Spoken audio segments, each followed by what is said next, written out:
নিয়ে আমি পৃথা রয়েছি আপনাদের সঙ্গে। এখন চোখ রাখবো বিস্তারিত খবরে।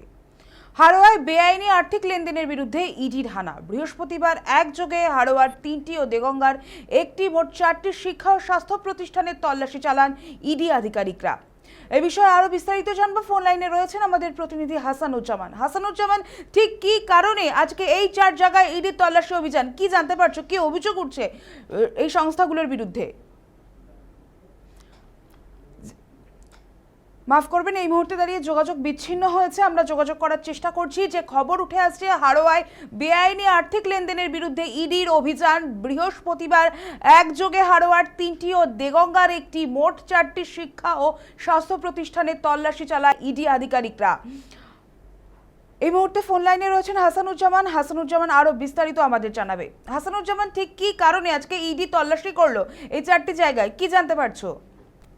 হ্যাঁ, একদমই। তোমায় বলে রাখি, ইতিমধ্যে হাড়োয়ার 3টি শিক্ষা প্রতিষ্ঠান, হাড়োয়ার 2টি শিক্ষা প্রতিষ্ঠান এবং দেগঙ্গার একটি শিক্ষা প্রতিষ্ঠান যেটি হাড়োয়া সংলগ্ন, পাশাপাশি হাড়োয়ার একটি বেসরকারি স্বাস্থ্য প্রতিষ্ঠানেও কিন্তু ইডি আধিকারিকরা তারা কিন্তু হানা দিয়েছেন। যেটা জানা যাচ্ছে সেখানে বৈদেশিক মুদ্রা লেনদেন হয়েছে। তার পাশাপাশি একটি ট্রাস্টের মাধ্যমে উত্তরপ্রদেশ সহ বিভিন্ন জায়গা থেকে কিন্তু টাকা তোলা হয়েছে, এমনটাই কিন্তু অভিযোগ। তার পাশাপাশি আব্দুল সামাদ, যার নাম এই ট্রাস্টের কর্ণধার, তার বিরুদ্ধেই মূলত অভিযোগ এবং তিনি বিভিন্ন জায়গা থেকে বেআইনিভাবে আর্থিক লেনদেন করেছে এমনই অভিযোগ পেয়ে কিন্তু ইডি আধিকারিকরা তারা কিন্তু সাত সকালে হানা দেয়।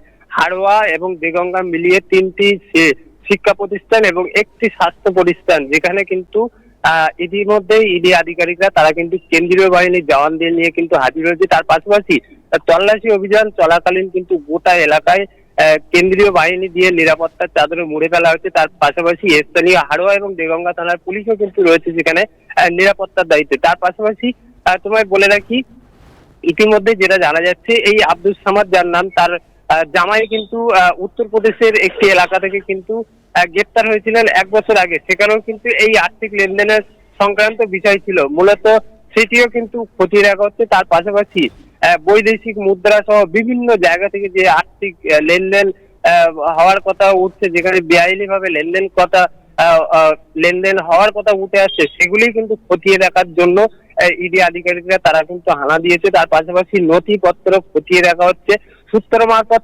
যেটা আরো একটা খবর পাওয়া যাচ্ছে, সেটা তোমায় বলে রাখি, ইতিমধ্যে কিন্তু টাকা গোনার একটি মেশিনও আনা হয়েছে, এমনটা কিন্তু জানা যাচ্ছে।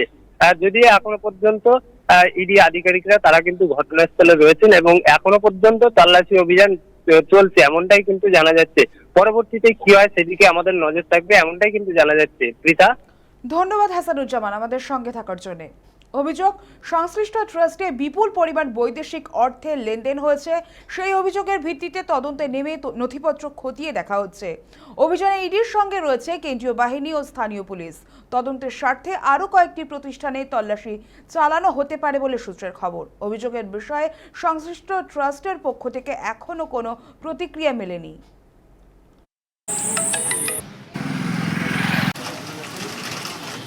দেখুন, যে ধরনের সংস্থাগুলো এই বাংলা হাড়োয়া বসিরহাটের বুকে চলে, সারা বিশ্ব থেকে বিভিন্ন রকমের পয়সা আসে, যার কোনো হিসেব নেই, ভারত সরকারের কাছে কোনো তথ্য নেই।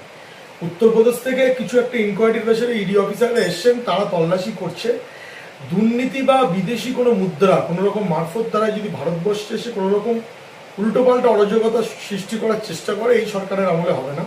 পশ্চিমবাংলায় ভারতীয় জনতা পার্টির সরকার, এই ধরনের চিন্তাভাবনা থাকলে বন্ধ করতে হবে। সুষ্ঠু বাংলা চলছে, সুষ্ঠু বসিরহাট, সুষ্ঠু হাড়োয়াবাসী, এটাই আশা করি।